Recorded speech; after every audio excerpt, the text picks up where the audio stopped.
السلام عليكم حبايب طماطم، عاملين ايه؟ يا رب تكونوا كويسين وبخير. النهاردة هنعمل مع بعض طريقة عمل كحك العيد الجميل جدا جدا ده، دايب جدا وجميل والطعم تحفة مظبوط ومقادير مظبوطة جدا والطريقة هايلة. يلا بينا نشوف هنعمل كحك العيد مع بعض ازاي بطريقة جميلة وسهلة، وهتكوني استاذة لو انتي لسه اول مرة تعملي كحك العيد. امشي مع المقادير مظبوط والخطوات وان شاء الله هتطلعي النتيجة جميلة جدا وتحفة وهتنفع وترضي كل الاذواق. يلا بينا نسمي بسم الله ونصلي على الرسول. اول حاجة معايا هي العجوة. معايا كيلو من العجوة، نص كوباية من السمسم ونص كوباية من السمنة، وهعملهم على البارد واقلبهم كويس مع بعض واعجنهم مع بعض واخليهم عجينة واحدة. يفضل اننا نخلطهم كلهم على البارد علشان لو على النار هيكونوا قاسيين وناشفين جوه العجينة وهتطلع النتيجة مش مظبوطة. بالنسبة لحشوة العجوة لازم يكون الحشوة على البارد كده، بنقلبهم مع بعض ونعجنهم مع بعض كويس وخلاص. يعني خطوات بسيطة كده وتكون جهزت معانا الحشوة، وابتدي اكورها بالطريقة دي علشان تكون جاهزة معايا على الحشوة على طول. نيجي بقى على المقادير.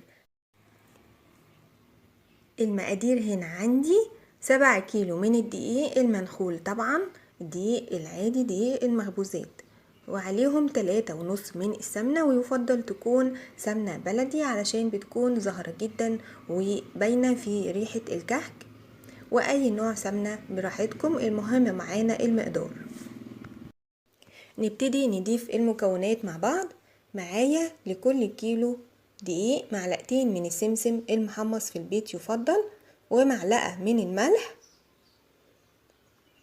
ولكل كيلو معلقتين من ريحة الكحك وبتيجي من عند العطار عادي، ولكل كيلو معلقتين من السكر، و7 بيكنج باودر، يعني لكل كيلو باكو بيكنج باودر.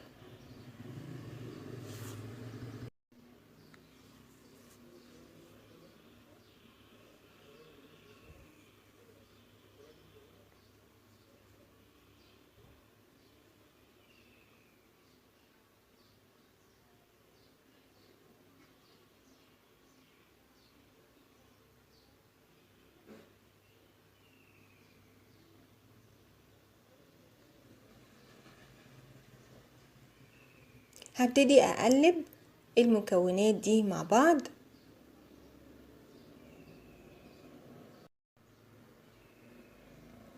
بقلبهم كده كويس مع بعض.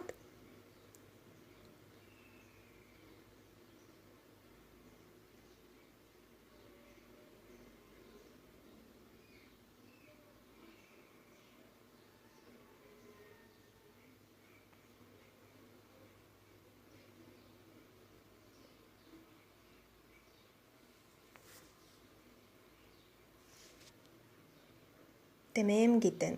دلوقتي هنضيف السمنة.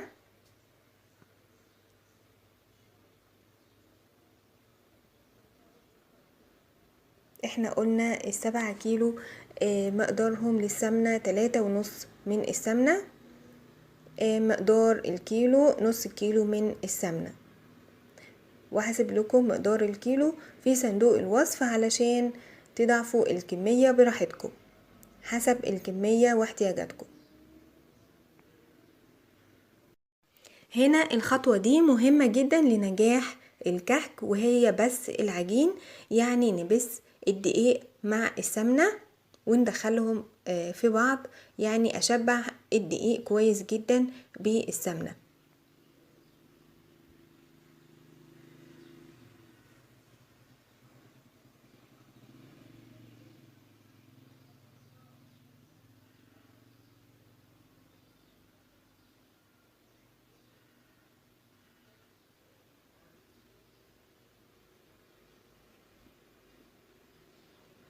شايفين الطريقة؟ هي بين كفين الايد وببث كده العجين بين كفين الايد.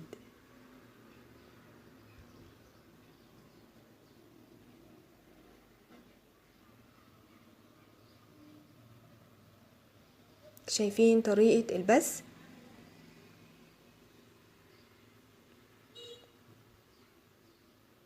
نبث كمية العجين الموجودة كلها مع بعضها الأول قبل ما نعجن.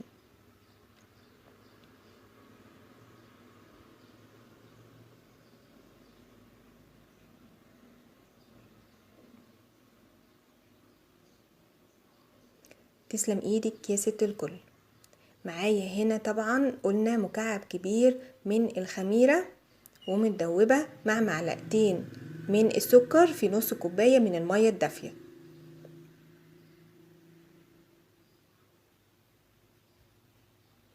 وبنقلب الخميرة كويس في قلب العجين. وطبعا اضافة اللبن على حسب كمية العجين. واول ما العجينة تبتدي تلم معايا خلاص كده مظبوط. وممكن كمان العجن بمية دافية عادي جدا.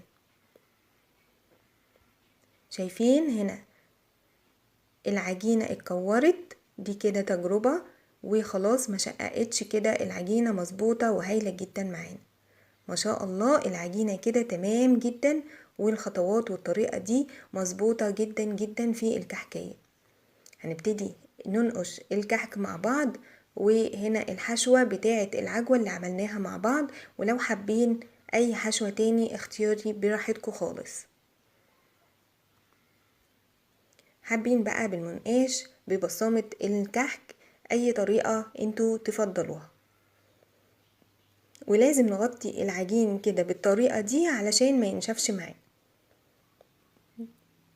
وطبعا هنخلص كمية الكحك اللي موجودة، كمية العجين هننقشها ونحشيها. وطبعا هتبتدي تريح بس يعني ربع ساعة، وبعد كده تدخل الفرن على طول على فرن ساخن مسبقا، درجة الحرارة 180 في الرف الوسطاني. ولو محتاج للشواية دقيقتين كده على السريع، لان هي طبعا العجينة مليانة بالسمنة ما بتحتاجش نار كتير. وكل واحد على حسب درجة حرارة الفرن. المهم ان احنا نراقب مع بعض العجينة كويس جوه الفرن، ونراقب اللون كمان.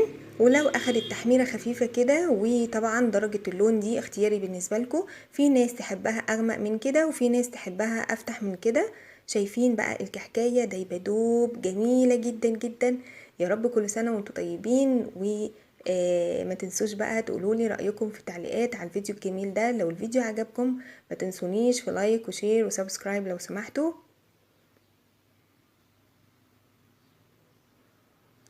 احلى واطعم واسرع طريقة لكحك العيد ما شاء الله. شكرا لكم جدا والسلام عليكم.